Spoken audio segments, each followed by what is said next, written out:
All right, let's get started and we'll catch people up as they come in. Again, thanks to everyone for attending. Again, welcome to our Machine Learning Engineering and DevOps series with Elephant Scale. My name is Mike. And essentially today, we're going to wrap up everything we've been talking about so far. So if you've been with us, then essentially, you've probably seen these other classes, and if you haven't, we do have recordings available of all of them here. It's in the tiny URL link that was on the first slide, and we'll make sure that gets sent out. We'll have a recording of this one as well, so you can kind of watch these at your leisure here.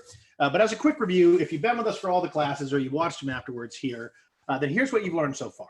First, we started by going into what TensorFlow 2 is. Why should we want to use it? What are the use cases? What's the difference between TensorFlow 1 and TensorFlow 2? Because if you're just getting started, you're going to run into a lot of TensorFlow 1 code on the internet as you're kind of Googling around and trying to work through any challenges you might face here. So we talked about some basic principles of deep learning, how we can use TensorFlow to build our deep neural networks.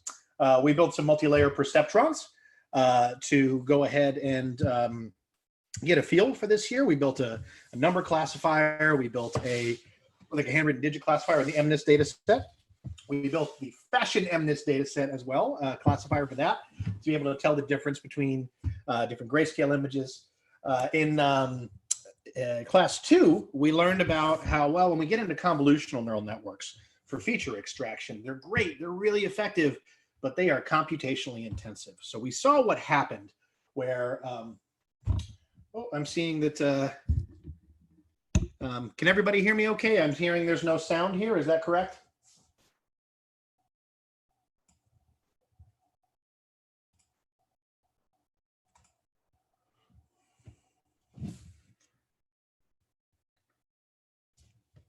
Sound is good, okay, cool. Gotcha. Apologies, Tim, but it looks like it's not on our side here. So hopefully we can get it figured out. Okay, he's got it figured out. Awesome. I got nervous there for a second. Cool. So we saw just how long that some of these models take to train, and we were still building toy examples on like the CFAR10 data set.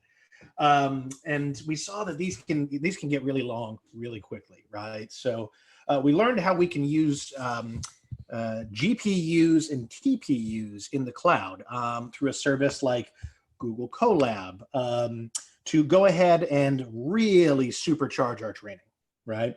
We saw that there's a difference between the two, between a GPU and a TPU. We saw how you can utilize free GPU and TPU resources through Google Colab to prototype and get a feel for these things here. And we generally got some boilerplate code for how to get those pesky TPUs to work. In our third class, we went ahead and now we've got it figured out. We can use GPUs, we can use TPUs. So what are some of the tricks and tips we can use that professional machine learning engineers used here? And that class was all on using TensorFlow callbacks in our models. So if you'll recall here, TensorFlow callbacks were a way to do things like add programmatic behavior at either the beginning or the end of batches or epochs or during inference, things like that. We saw some of the more classic ones like TensorBoard, which were a wonderful visualization library that comes and ships with TensorFlow so that we can get a feel for how our model's doing. We can see some really nice graphs automatically that track logs to show, is our model overfitting? We learned how to, for instance, output the full architecture of our graph. We saw just a glimpse of some of the cool things we could do with that here. We also learned about how to use callbacks to enable intelligent decision-making in our models as we train.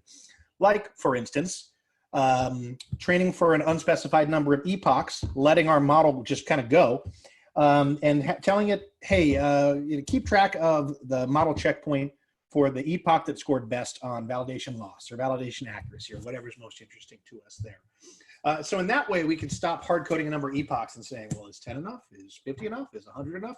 And we could just fire out a big number and let that figure out for us here. We also made use of early stopping, which was a great way to make sure that we got that model when it was in best state before it inevitably started overfitting to our training data here.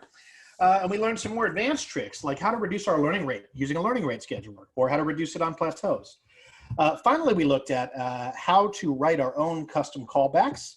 And the example we used was we built a Twilio API for our callback, a callback that hit the Twilio API to send us a text with model statistics every 5 or 10 epochs, or to tell us when it's done here. So when you got callbacks and you can write your own, really the world's your oyster. You can do just about anything with it here. So that set us up for the last class we had here, which was moving on to the cloud. And we got to see how we could train some models on AWS.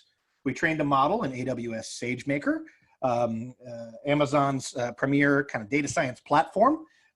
It's something that I think is by far the best technology out right now for data scientists and machine learning engineers. We saw just how that could make our life easy.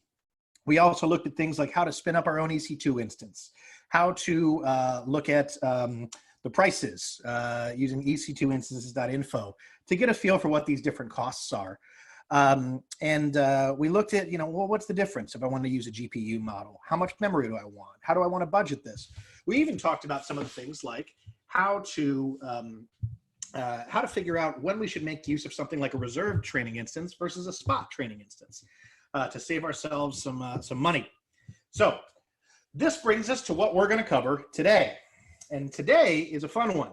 So we've taken all that knowledge, and because we know all these things here, how to build a neural network, how to train it, and then how to use a good cloud platform for it here, now we're going to talk about how do we go ahead and deploy it, okay? So the first couple classes we've had here were very much focused on the build and train steps, right? So some of these are things that we talked about here, and others are kind of expected that anybody who's interested in machine learning probably has a general idea about here. But for instance, problem identification, is this something a problem machine learning can solve, right? Where are we getting our data from? These are things that we didn't cover, but generally these are situations everybody has to answer. They're pretty straightforward there, right? What we focused most of our time on was things like the training step, because that's when things get interesting, and that's when we can talk about good generalizable practices here, okay? Now, we're on to our third step here, which is deploying, right? So, so far we've spent all our time working in Jupyter notebooks here. If you spent some time doing data science, machine learning, you're probably quite familiar with Python, with working in a Jupyter notebook, things like that. But what we've learned here is that a working Jupyter notebook doesn't actually help your company, right? What we need here is a model that can go into production, that it's only useful if people can use it, right? Otherwise, it's sitting on a shelf somewhere kind of digitally, not useful to anybody. So we need to close that feedback loop. We need to build and train a model, but then we need to deploy it so other people can access it.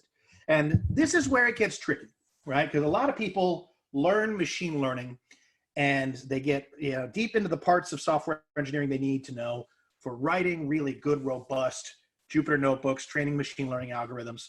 But as data scientists, we typically skip out on some of the stuff needed for building a good software engineering kind of solution that allows our models open access to the rest of the company or the world. So we're going to talk today about some of the challenges that you'll face when trying to deploy a machine learning model, some of the best practices you should follow, and most importantly, what your options are. So we can look at and talk about the different choices here and compare and contrast solutions like Flask or Docker, TensorFlow model server, or even a cloud platform like SageMaker.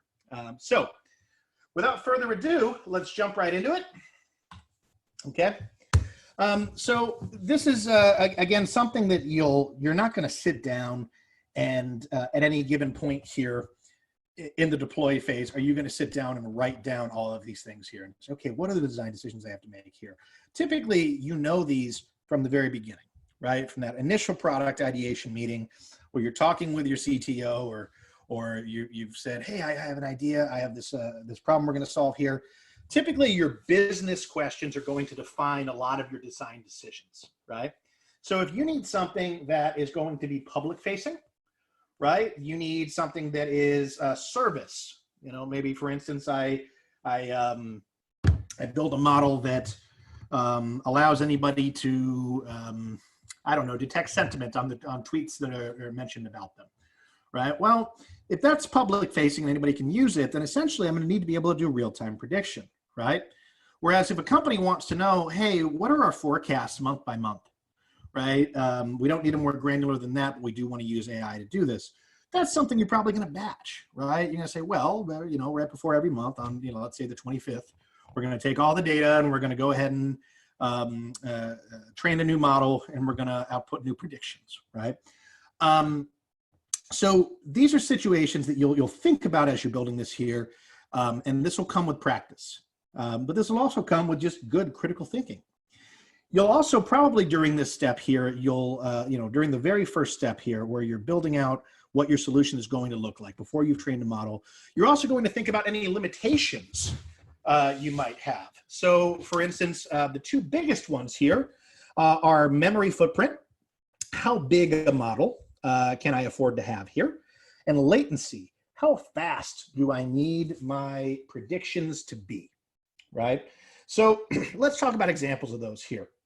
If you've ever done anything with hardware, then you're probably used to some memory limitations here, right? So an example here might be you're building an app and it's going to be on an iPhone or an Android here. And you need this model to be able to do, your app needs to be able to do predictions without a connection to the internet, right?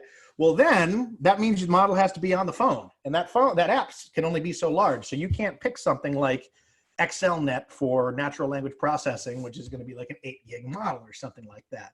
You generally have to think about this. You need to think, well, is this something that can live on device? It has to live here, right? Or if you're ever doing something like, you know, I just got myself a open source smartwatch called Bangle.js here, which is a super cool little thing here. You can serve TensorFlow models on to do like things like step detection or heart rate or things like that, which is great, but you better be able to keep it to a couple kilobytes in terms of size, because this is, you know, watches don't exactly have a ton of memory. So these are things that'll be designed and defined by your business problem, okay?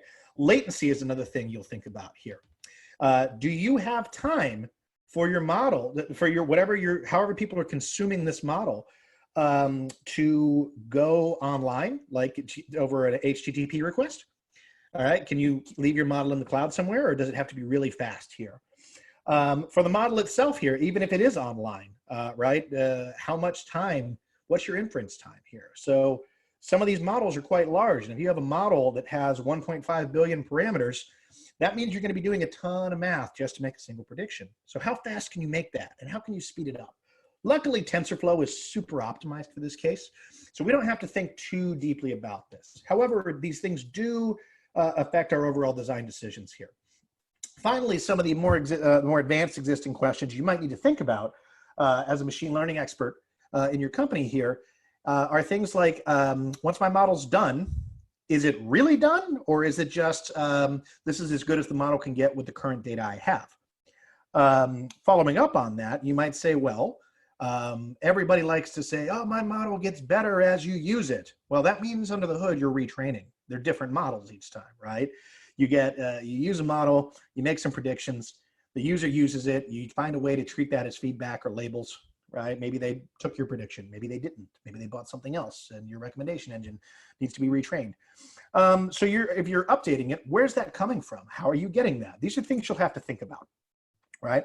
And then finally, this can be a challenging thing as well here, although this has become less of an issue as cloud has become the major player on the block, is how do you incorporate your model into your existing tech stack, right? So if your company is, everything runs on PHP, you know, you have a LAMP stack or something like that, then you need to really think about, okay, well, are we okay with introducing a different language into our stack here? Is Python a good fit? Are we going to productionize this?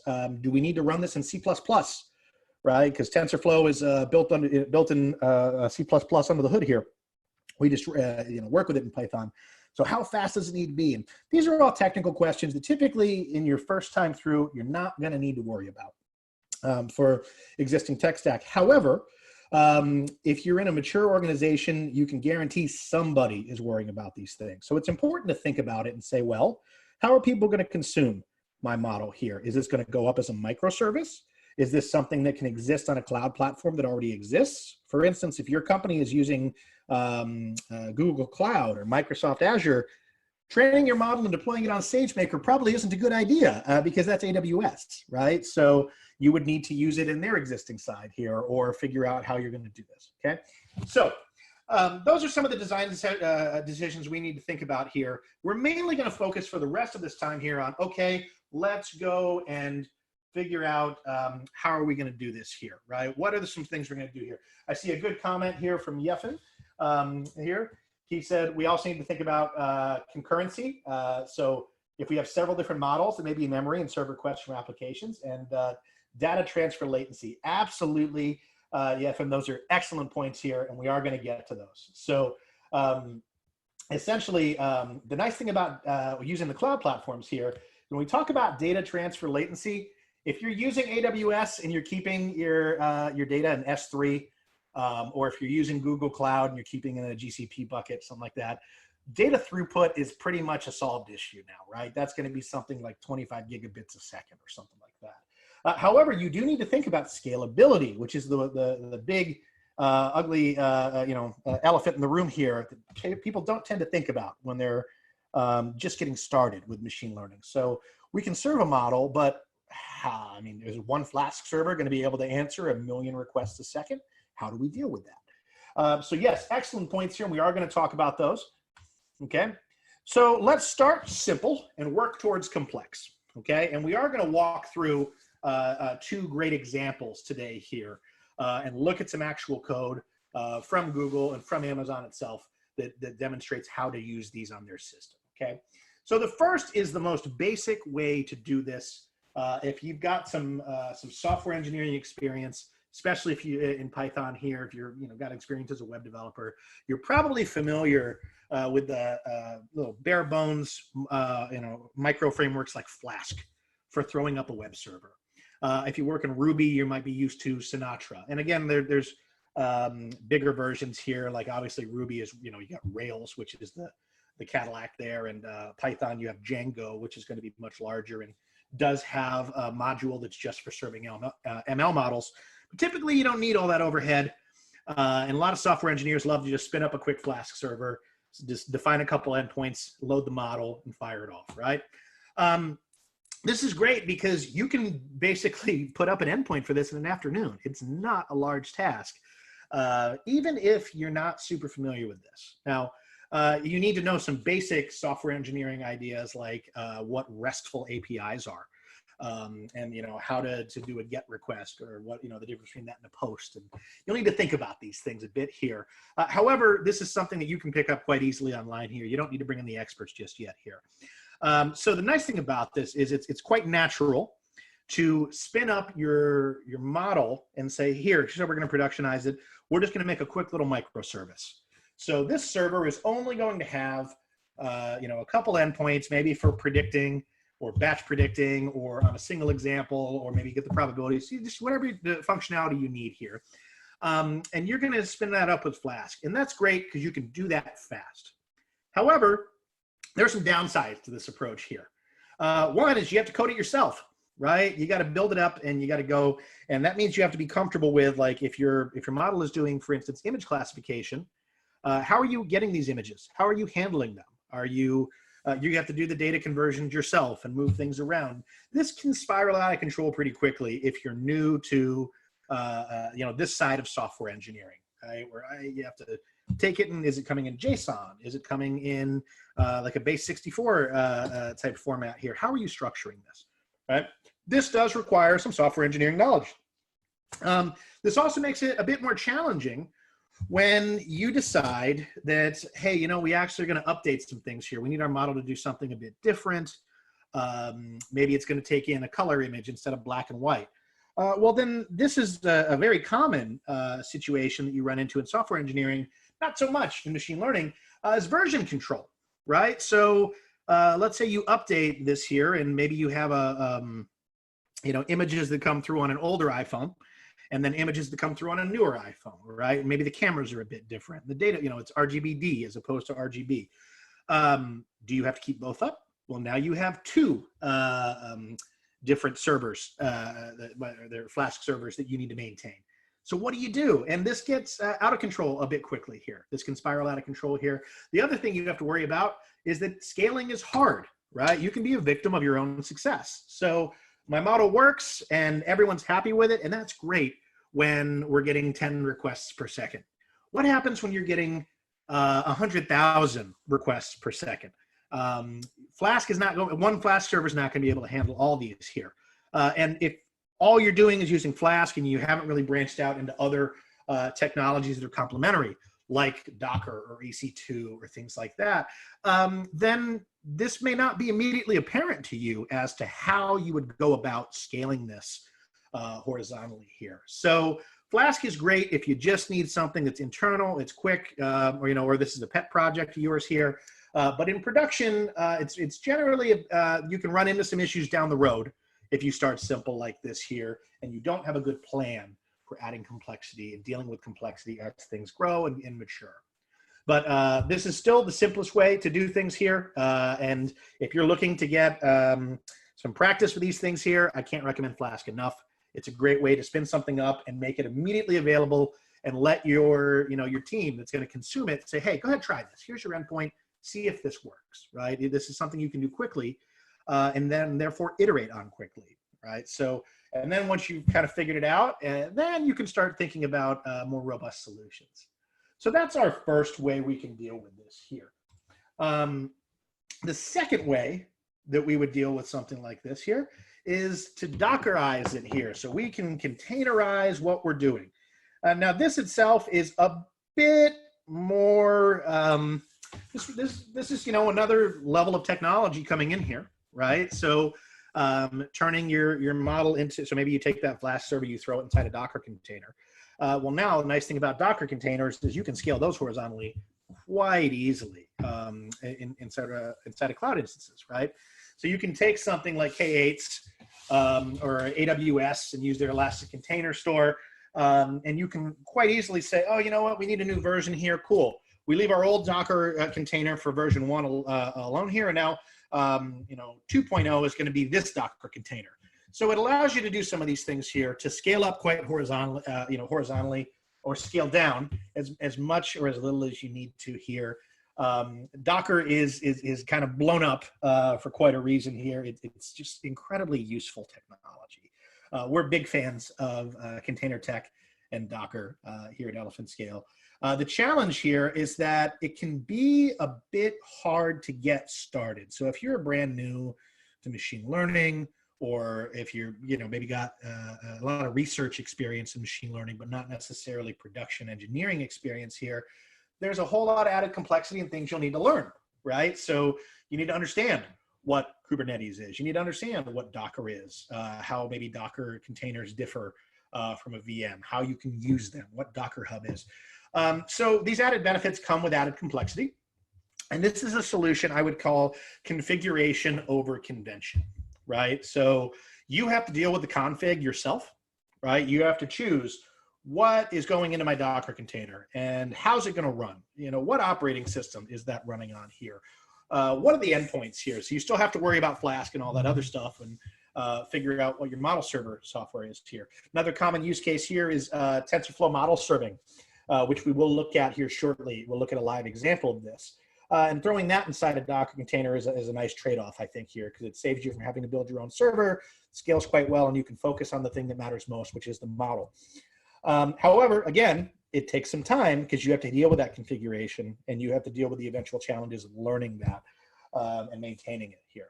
So option 3, which is my favorite here, are managed cloud services such as Amazon SageMaker. So if you were in our last class, you saw SageMaker, you saw just how cool it is.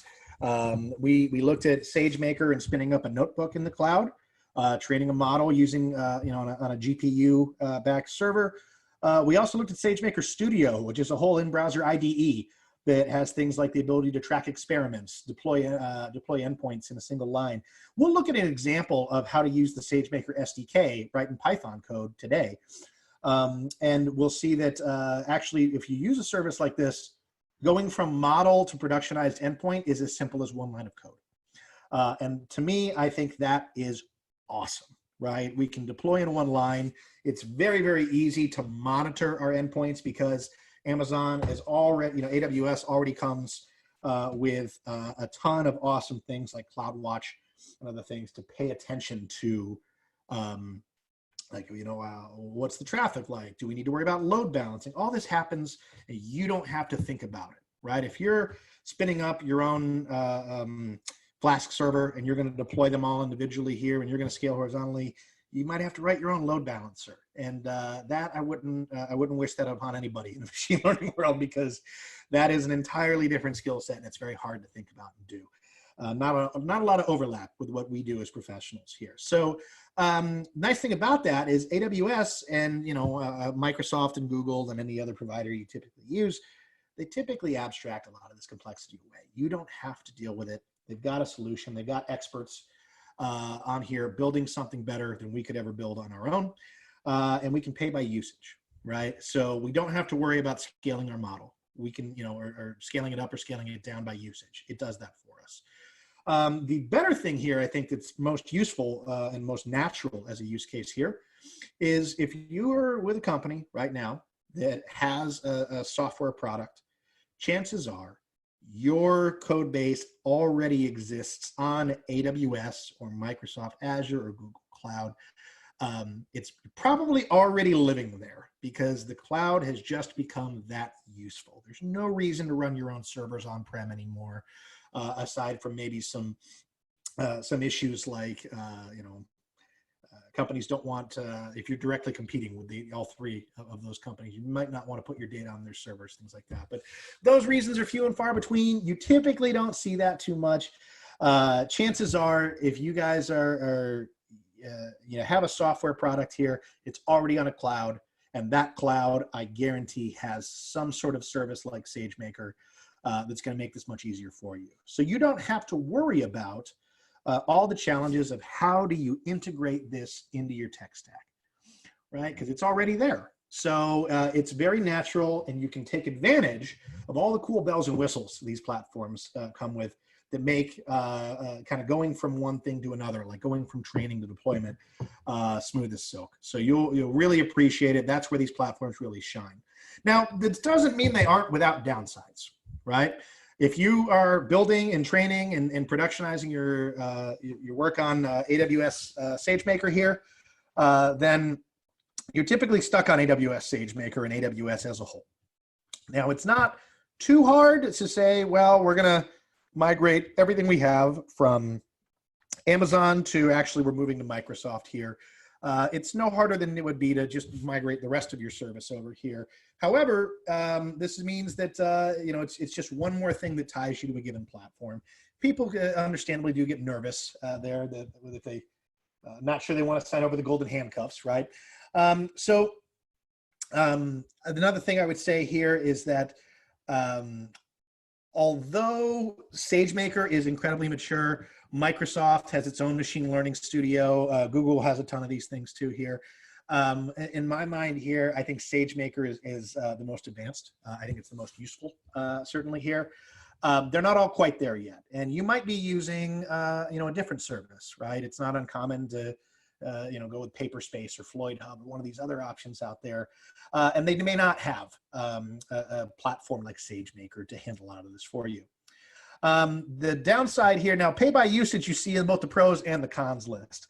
And this is great because, you end up only paying for what you use, but the downside there is if you use a lot, it's going to cost you a lot, right? So these are things that you have to think about where, well, what does inference cost?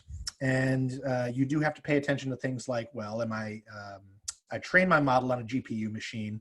I probably don't want inference on a GPU or a TPU machine because those are very expensive. Those might be a couple dollars a minute, whereas or an hour, whereas inference on this sort of machine is cheaper. So you have to think about these things, and it is quite possible. It's easy to, if you're not paying attention, you're just kind of cruising through. It is easy to accidentally spend more money than you meant to, right? So these are things you do have to think about, is that, you know, if it's on your own servers, you already got sunk cost. You paid for those servers, fire away, right? But when you're using Amazon or Microsoft or Google servers there, well, then you didn't pay for those. You're paying for them as you use them. So you do want to pay attention to that here. Now, typically, these are things that you don't have to think about all by yourself. You're going to have, if you're using these systems here, most people have, you know, SREs or you know, people who are a bit more comfortable and competent in the full breadth of AWS or whatever cloud platform you're using, that can help you and guide you and set up things like cost constraints, things like that. However, if you don't know these things and your company doesn't have them, you generally have to learn them, right? So this can be a bit of a challenge too. Whereas Docker was what we would call configuration over convention, service like AWS SageMaker would be convention over configuration. They've handled the configuration for us, right? We don't have to tell it what sort of EC2 instance to use. We can, right? But we don't have to, it doesn't break if we just tell it go, right? We don't have to tell it how to load balance. We don't have to tell it a lot of things like that. They kind of have settings for it, right?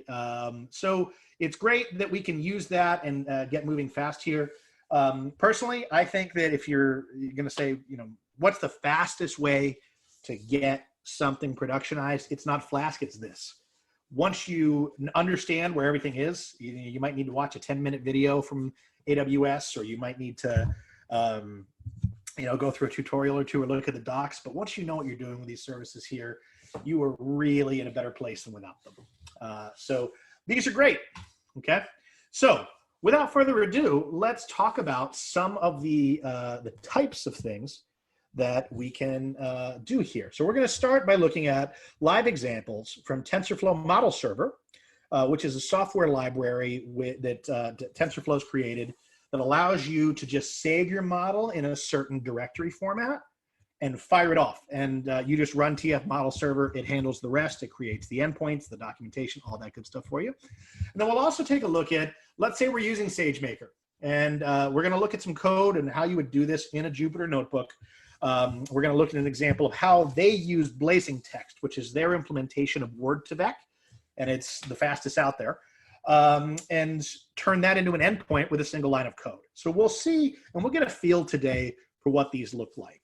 We will see a bunch of other code from modeling for Word2Vec or you know, a CNN unfashioned MNIST, but that's not our focus today. We're mainly looking at what do they do once the model is trained. So let's take a look at that here. Okay. So this is the link that we saw here, the TF Model Server Colab example. And Google has been nice enough to put together a working Google Colab notebook that explains how to use all of this good stuff. Okay. So we can see that as we kind of walk through this here, they're just training the model, right? So they're getting the data set. They're normalizing the images. They're reshaping them so they're in the correct format. Here's where they train a model. And again, they say very clearly here, let's build a very simple one because that isn't the goal of this exercise, although it still does pretty good. It still gets to 86% and change here. Okay, this is where it gets interesting. Okay.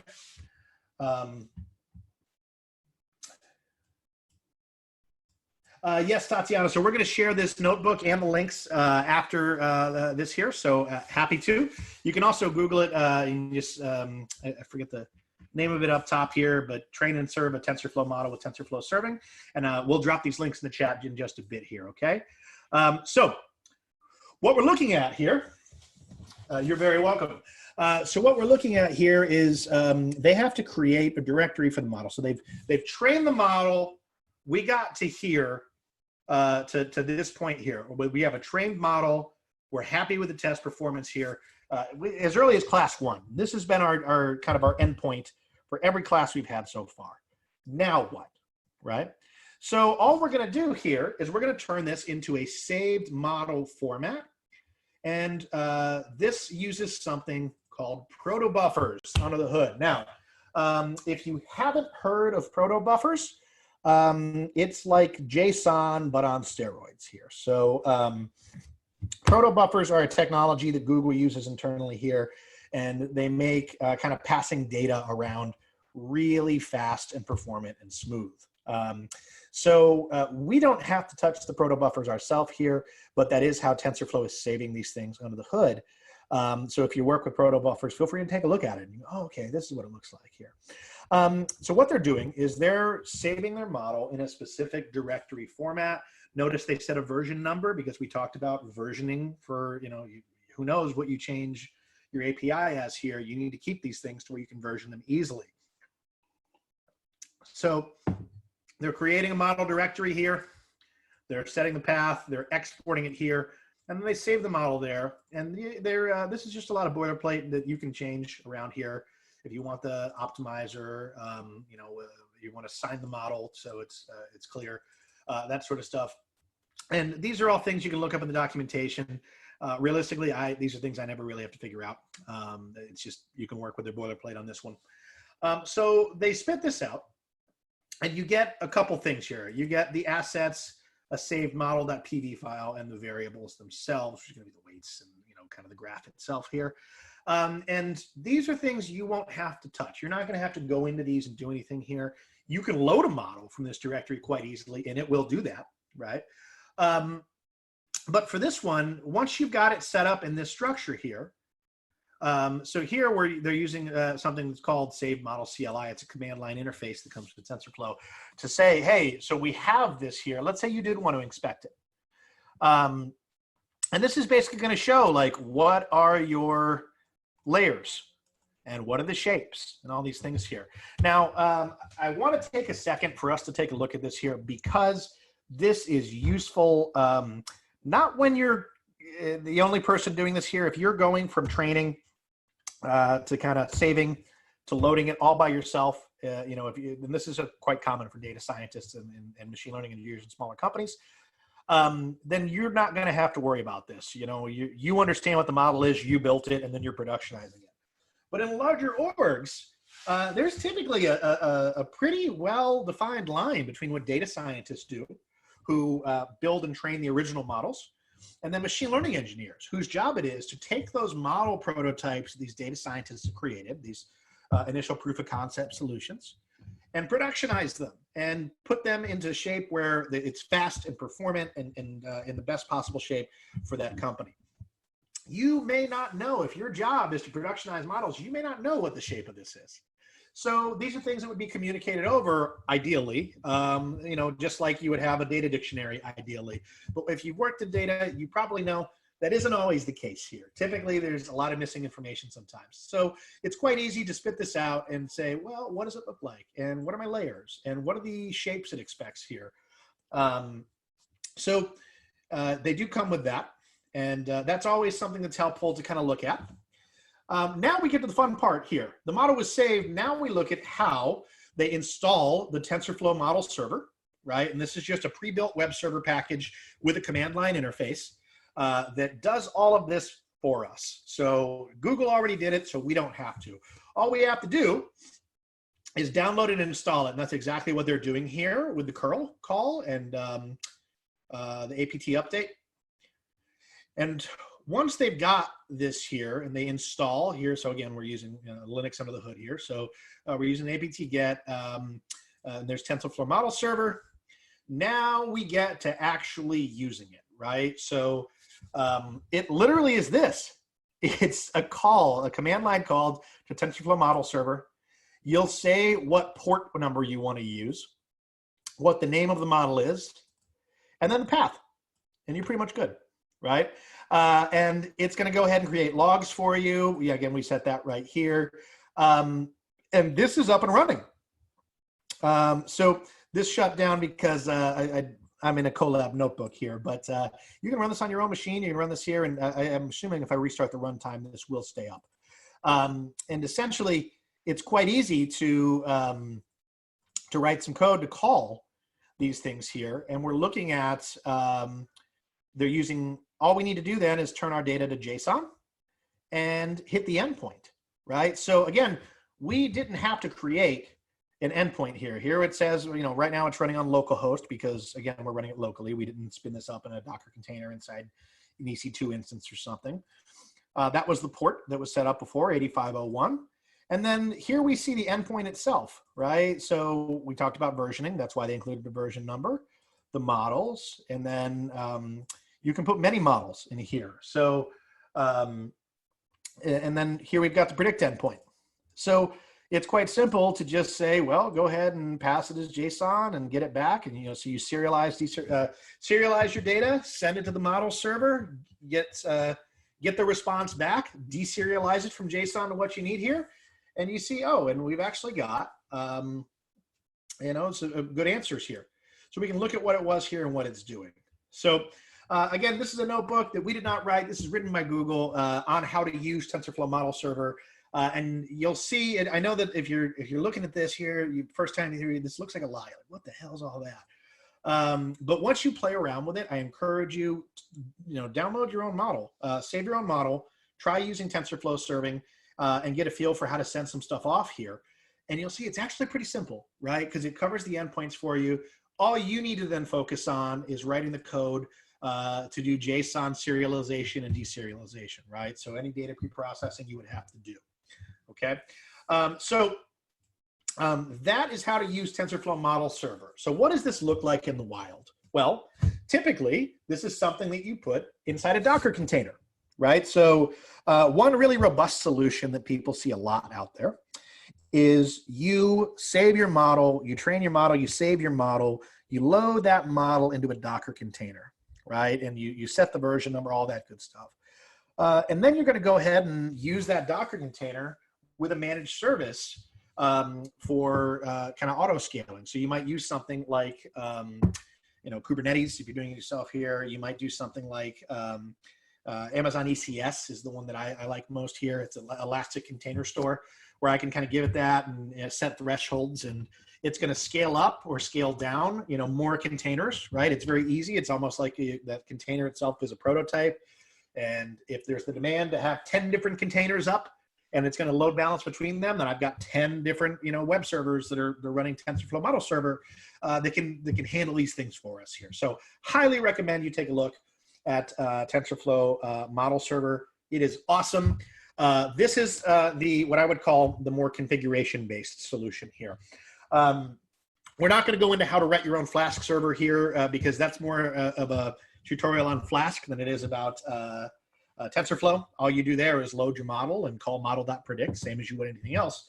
But that gets very deeply into what you need to do for kind of building a web server. So as all this goes here, Yefim asked, does it mean I need to convert my huge, I'm assuming that means image file, JPEG images into JSON before calling in the model? Not necessarily. It doesn't have to be JSON, I believe, here. You can do this in a couple ways. So I believe you can set that in the configuration side here. Now, again, this is a demo. This is not the actual TensorFlow model serving docs. Those go quite deep. And you can say, hey, I'm going to pass this in base 64 or something like that here. So you might serialize it into binary and set it that way here. Just like you would through a Flask server. It is configurable in that respect. So one thing I like about TensorFlow Model Server is that you can generally get to the right level for what you're looking for in terms of configuration versus convention. So that is something I believe you can do. You can turn around and say, here's the format my data is coming in, and it'll be fine. Now, you still need to handle things like preprocessing, right? Let's say, for instance, that you're doing now, this is for inference. I want to be clear on, not for training. You would not spin up, a bunch of different containers to train the same model. They're all going to do the same thing. It's not useful to you. This is for inference, right? So our model is done training, and we're just using it for predictions in the wild. In this case here, you might need to do things like preprocessing. So, for instance, you might be doing some sort of image pre-processing here, or a much more common use case in my world here is natural language processing. If I'm taking tweets and I need you'd have to do a ton, an amazing amount of pre-processing on text data, right? I need to lowercase all the letters. I need to replace, you know, the numerals with like the word versions of the numbers. I need to remove punctuation, tokenize vectors, all that good stuff. You're still going to have to do that too, right? So you might have to write that code here. I can't just take a tweet from Twitter and throw it in TensorFlow model server here, unless I did all that processing in like a Lambda layer in my model, which probably not a great idea. So short answer is you do have some leeway in terms of how you want to pass these things along here. However, JSON is typically the language of the land. I highly recommend it here, and you'll find that essentially it plays nicely with proto buffers. JSON and proto buffers are very closely related. And essentially, this is something that you will find can serialize fairly fast and get answers back here. So short answer is yes. You'll have to figure, you don't have to use JSON, but you'll have to serialize it in some way, right? Great question. So TensorFlow model server, highly recommend it. Let's move on to our next example, which is going to be what the SageMaker SDK looks like. Now, I'll point these out to you here because I find these are incredibly useful areas here. Is you have AWS Labs as a repo, right? And then inside of that, you also have AWS SageMaker examples. Well, excuse me, examples of the repo. This is the user, but the organization. SageMaker examples has, you name it, there's an amazing amount of stuff there, right? Let's go ahead and take a look at them. And here's all these different, we saw this last time here, right? We saw, like for instance, there's just an amazing amount of tutorials out there that they've already done for like how to do reinforcement learning, how to set up an experiment, how to use, you know, this image recognition algorithm that Amazon's already written for us here. Spark is a big one here. How to use just the general SageMaker SDK for Python. So you name it, it's here. They've done a great job of documenting all these things here. This can seem quite intimidating when you're beginning, and that's totally understandable, right? These things, you kind of have to understand what they're doing and then go through it and figure out, you know, how do you do this? How do you repeat their work? And then modify it to make it useful for you. It took us, you know, a decent amount of time to study and get to that point here. So that's one of these things we were happy to spin up and happy to help with here. So this is a specific example we're going to look at here, which is how they're taking a pre-trained model that they've created called Blazing Text. This ships with AWS here.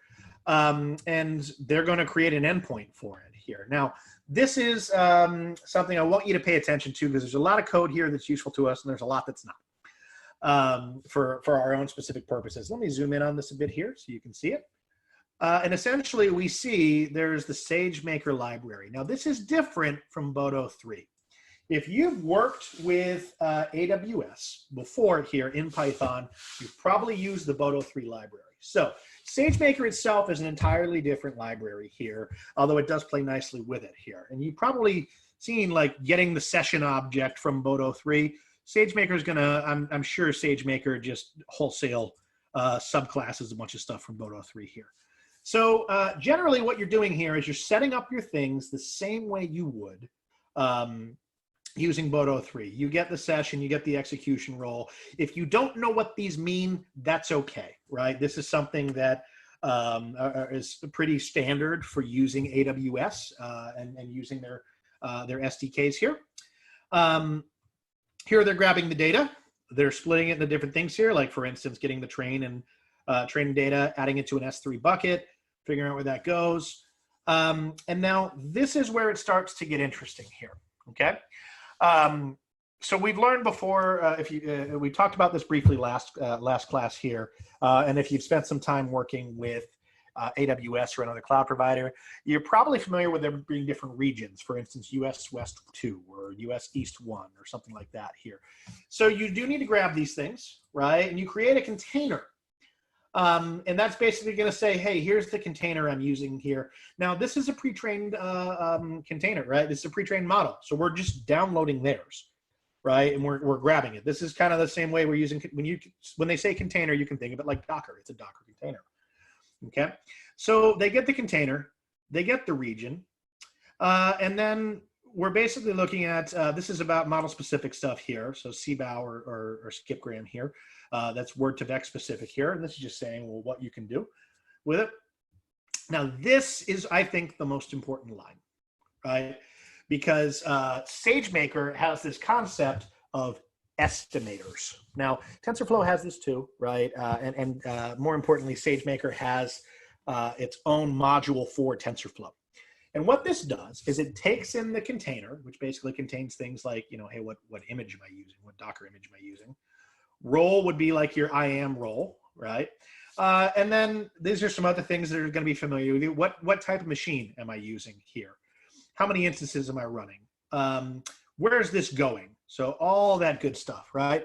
And then the session object. So all that boilerplate they set up top here, it all goes into an estimator object, right? Now, nice thing about this here is that if you set the, you're going to set the hyperparameters of any model you're doing here. And one of the awesome things that comes with SageMaker is things like automatic hyperparameter tuning. So they have really good, really robust systems to auto tune it for us here. So you don't have to sit there and grid search or random search and spend a bunch of time and money figuring out what the best learning rate or window size is, or how big your latent space should be for your model, right? So they pass the data from an S3 bucket, they fit it, and then hosting inference, which is, again, you know, this is the bane of most data scientists' existence, because, you know, we're not software engineers, down to one line, right? So once you've created that estimator object, right here, they've created a blazing text model. We did it up here, right?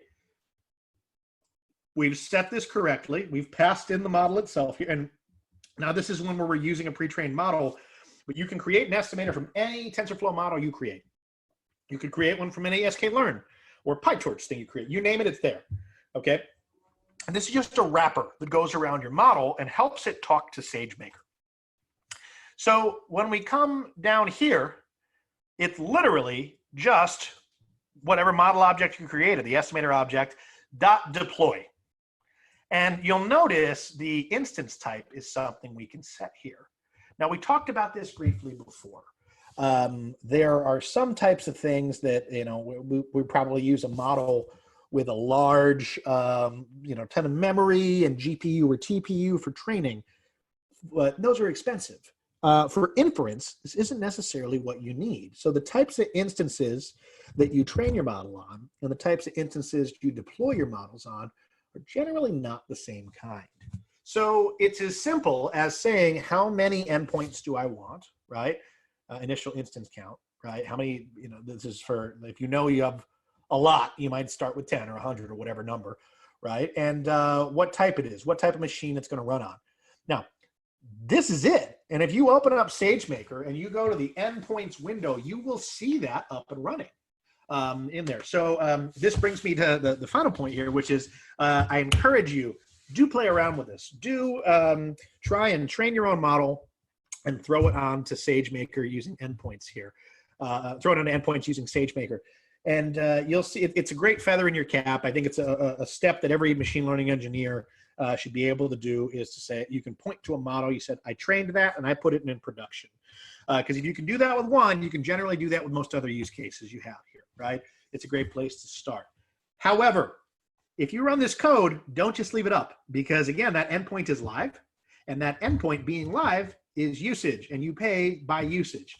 So do not make the mistake of accidentally running this and then going and celebrating, and your model sits out there just kind of spinning its wheels and driving up cost here. So you definitely want to delete and clean these things up. Now this netbook itself, this notebook itself here, it does go into some more things about, so for instance, how do we get the vectors for these things here? Word to vec's a bit different. We haven't talked about word to vec and embedding space models for natural language processing. But typically you use it as a lookup table, and it's going to get you these dense vector representations of sentences or words or however you want to do it. So here they're grabbing it, they do a t-SNE plot, they look at these things here, great. You know, here's an embedding of all these words are and where they look, where they live next to each other here. So for instance, we see single and each near each other. We see London and England are right near each other, new and York. Written and published. Words that are similar are going to be near each other in this space, right?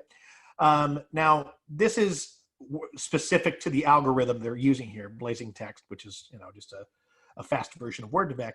This part is useful. So you'll want to make sure you delete the endpoints here. And this is how you can clean things up programmatically, so you don't have to go into the GUI. You don't have to go into like the AWS Management Console portal and click and delete and all that other good stuff. You can actually do it all through code, right? So AWS is awesome because there's 3 ways to do everything. You can do it point and click with a mouse. You can do it in a command line terminal using the AWS CLI. That's also quite simple to throw out endpoints, things like that. Or you can do it directly in your Python code. And we just saw a great example of how to do this. So again, those links are here, and this notebook itself is in the tiny URL link that was posted at the top of the chat. And all you have to do here, I'll go ahead and drop these in the chat as well. But all you have to do is to take a look at these and play around with them here. Now, the goal of this was not to give you boilerplate code which you can, let's see, all panelists and attendees, there we go. So there is the SageMaker one in chat here, and here is the Colab one. Oh, we got it, yeah, runtime disconnected. The goal of this was not to give you boilerplate code where you could just take our code sample and modify it and say, aha, I can productionize a model. Things rarely work that well. You're going to have, you'll rarely find code that is kind of point and click and useful to you all here because every ML problem is its own specific, unique problem. You got to clean the data, vectorize it, structure it a certain way. So typically, that's going to reflect how you productionize these things here. The goal of today's class was to show you some of the examples that we talked about here, some of the decisions you'll need to think about, and then point you in the right direction for where you can start getting some practice here. Typically, we assume if you're in this class, you have an interest in a specific problem. And if you don't, there's tons of great ones out there that these sites can help you out with here. But these are great. They're from the documentation, from the TensorFlow team, from the AWS SageMaker team here. So they're a great place to start. So this is kind of the culmination of everything we talked about: how to train our model, how to tune it, how to train it like a professional machine learning engineer, and then finally, how to productionize it, how to deploy those models here. So we saw 2 great examples of how to spin up different REST endpoints here, one with TensorFlow Model Server, one with AWS SageMaker, and specifically the SageMaker SDK. And that's it. So we're finishing a bit early here. Certainly I'll stick around and answer any questions we might have. If you do have questions or comments here, please, we welcome them here. Go ahead and use the question and answer section here. Yes, I'm asked, when I call model.deploy, can I specify programmatically who can and who cannot call my model? Great question. Yes. So I don't think it's done in the deploy step, but you can, this is definitely something that you can do programmatically in code where you can specify who can hit that endpoint, right? So this is more of a larger concern with AWS. This is why they have IAM roles, why you have virtual private networks inside of AWS. But essentially what's happening here is you might decide, hey, this is something that only these people are allowed to call at these endpoints. Or you might decide, is this something that's going to be public that anybody can hit? And just in the same way, you can set permissions and IAM roles or things like that programmatically in for like an S3 bucket. It's going to work the exact same way here. So I believe there's examples of that inside the AWS.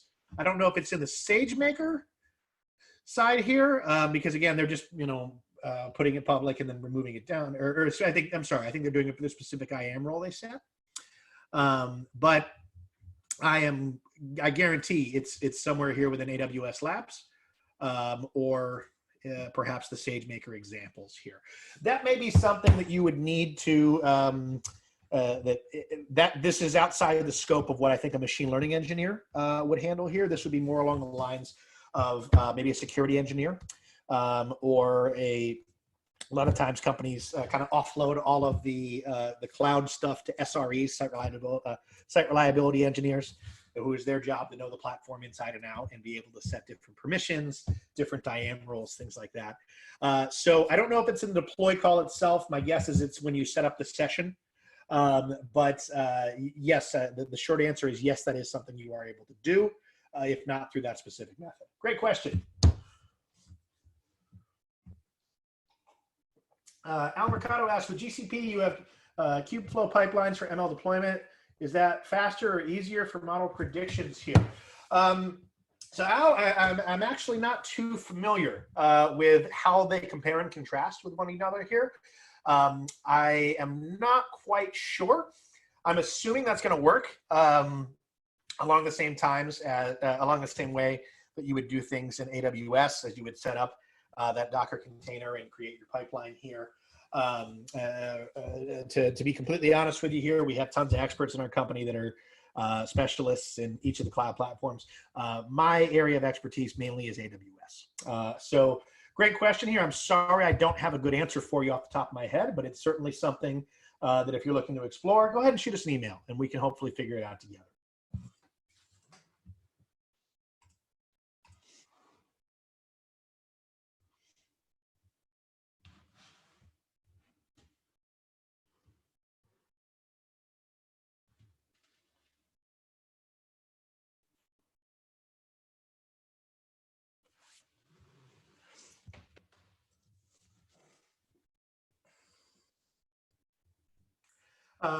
Second question from Jeff, who asks here, which inferencing engines are the fastest / slowest? Any ranking? I do not know those off the top of my head. That's something I look up every time I need to. However, I can tell you that if you go into the SageMaker kind of GUI, you will see that they do have guidance on this here. So they have what's called an elastic inference platform, and they have machines that are specifically optimized for inference. I believe they're CPU machines with just screaming fast CPUs, because that's really what matters, I think, in a lot of inference stuff here. They say that it'll cut your time and your cost by something like 80%. So while I don't have, I'm sorry, I don't have a specific use a P2X large or something like that off the top of my head to tell you. I can tell you that that's a very easy thing to find on SageMaker in their docs. I would just log into the management console and poke around here. I know that these things change a lot too. So SageMaker is one of Amazon's babies. They are very, very proud of this system.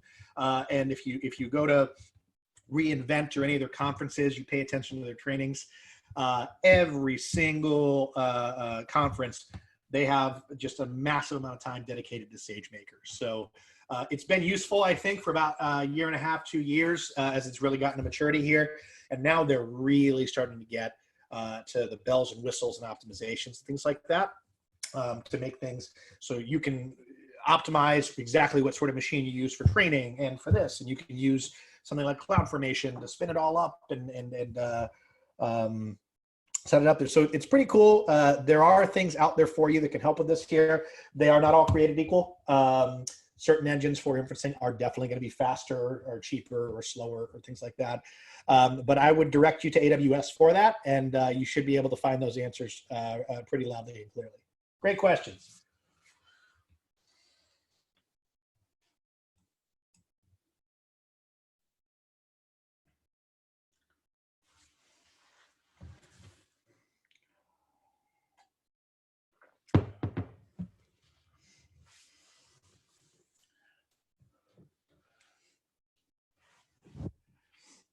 Oh, here's another question he's asking here. So I'm sorry, I misunderstood your question. You were asking, you say here, e.g., would my models run faster under AWS versus Azure versus Google Cloud, or are they roughly equivalent in terms of performance? For example, when I need to decide which cloud is used for deployment, or would I need to run all to benchmark? Guaranteed, I've been in Amazon trainings before where they've shown benchmarks. So the companies are changing their hardware all the time. You know, AWS and Google have both, like Amazon and Google have both created their own different TPUs, 1.0, 2.0, it changes all the time. So this is very much an arms race where we, the consumer, really benefit from it. So I would hesitate to point towards any one here. My understanding is they're generally all going to be about the same speed here. You know, they've all got massive data centers. They, you know, none of them have any sort of magic tool that the others don't. So I would encourage you to look at not just speed, but pricing. There are some, that's where you tend to see some differences here between how like Google Cloud prices by usage versus AWS. And essentially, you'll see that there's, in terms of how fast something like inference does, I think it's going to be about the same here. I think the difference will probably be fairly negligible. I guarantee that all three of them have these benchmarks public, right? So I've seen Amazon put them public before here. The version I saw said Amazon is faster. Of course, I doubt Amazon would show that out elsewhere.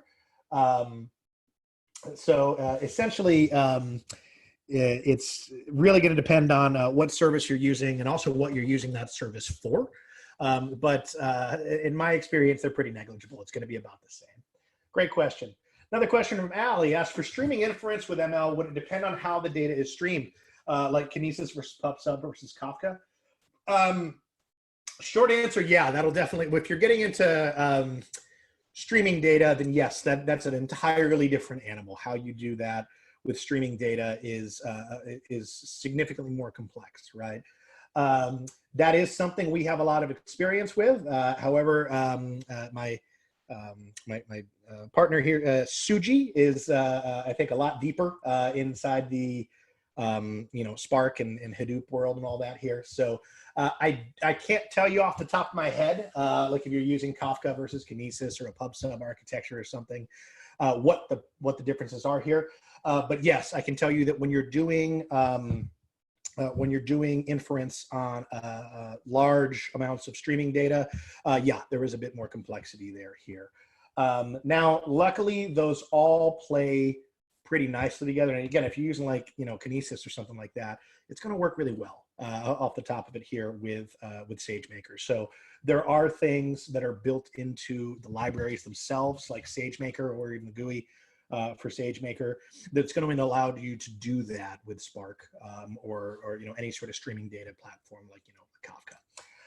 So I'd encourage you to look at those specifically here, because that's going to depend on the platform you're using. And I would also look at, I mean, there's other design decisions that factor in there, right? So, you know, anytime you're working with large data streams, as you kind of quote, drink from the fire hose, there's certain design decisions that are going to be specific to your problem. The type of data that's coming through, the latency, what you need to do. So I'm sorry I don't have a good comparison and contrast here of what the difference would be for those given ones here. That's a very large topic. However, Al, if you have specific questions that you're thinking about, I'm guessing if you're asking this here, you probably have a use case in mind. Feel free to shoot us an email. We're happy to kind of talk with you and say, hey, okay, this is it. Here's what we know about this. Here's how we would approach it.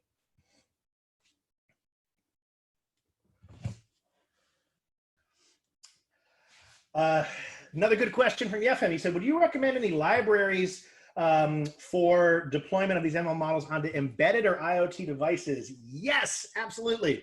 There are, we talked about the TensorFlow, but we haven't talked about the entire TensorFlow ecosystem. So there is, we talked about TensorFlow, Keras, TensorFlow model serving. There's actually something out there called TF Lite, and that is meant to take a TensorFlow model you've trained and convert it to the smallest, fastest, most performant thing you can do, which is optimized for IoT. So when I play around with, you know, I love Arduinos, Raspberry Pis, that sort of thing here. I use TF Lite to convert my models, and I load them that way. If you're trying to do this, you'll use TF Lite when you're trying to ship a model to, for instance, an app, right? Because you want it to be really fast and performant. It needs to run on, you know, the chip architecture that's on your phone, which is going to be different than what's on a computer or a server. That is outside the scope of this training here. However, you'll find a ton of great stuff on the TensorFlow website about it, and that's TF Lite, L-I-T-E.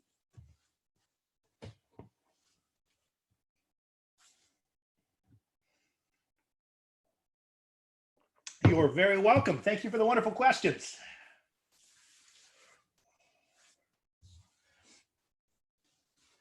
Oh, I'm sorry. I see Srividya and Joseph have raised hands. Guys, if you wouldn't mind typing your questions so we can get a record of them here.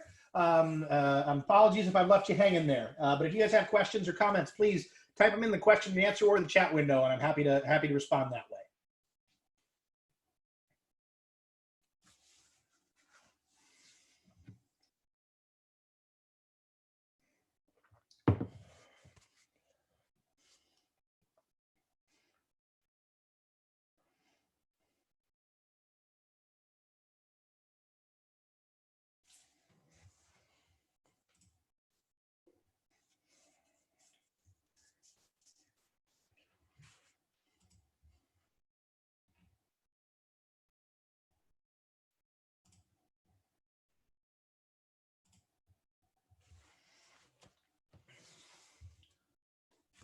And we'll give it a couple more minutes for any other questions that roll in here.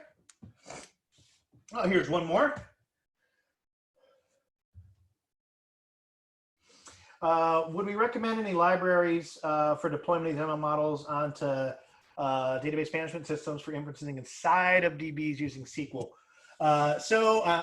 This is outside of my scope here. I have not yet seen any good way to, for instance, load a neural network into like a database management system here. The way those work under the hood, but to my understanding, does not play nicely with the way you need to do things for like a neural network. So I've never seen, for instance, like a stored procedure version of Keras or something like that.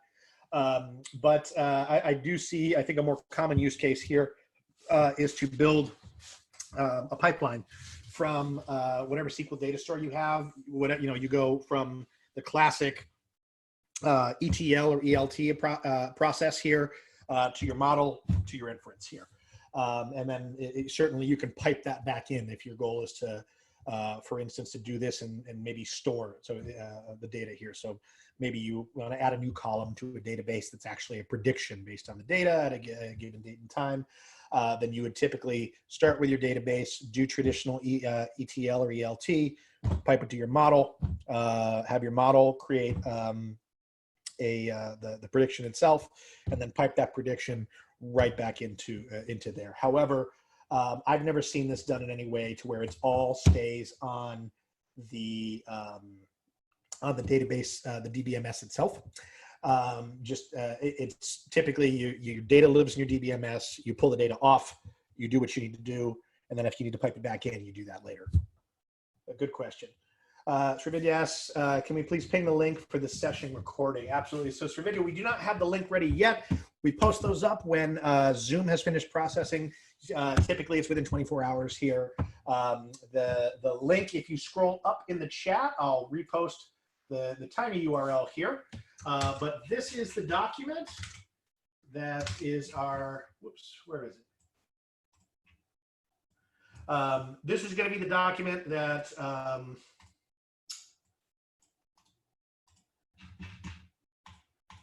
that contains our notes and all the other good stuff here. You'll, if you go from this, you'll see the link, and I don't know why this isn't playing nicely here. Go ahead and post.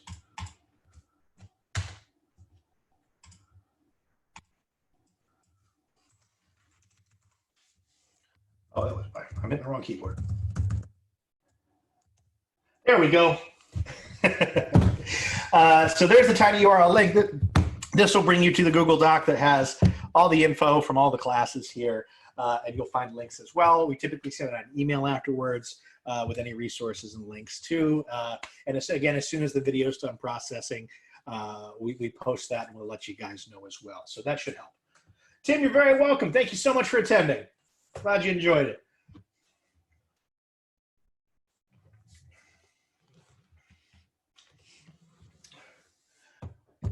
So for anybody that enjoyed this here, I'd encourage you to take a look at the Elephant Scale website. Keep an eye on us here. We put things like this out every once in a while here. We like to make sure we stay engaged with the larger community here. So if there are things that you're interested in that we didn't talk about, or if you want to talk about how something like this applies to your specific use cases for your company, your business, your idea, please shoot us an email. We're always happy to chat here. And we'd love to help however we can here, okay? So thanks so much for attending all here, and I encourage you, please keep an eye on the Elephant Scale website so you can see when we have more trainings like this coming up.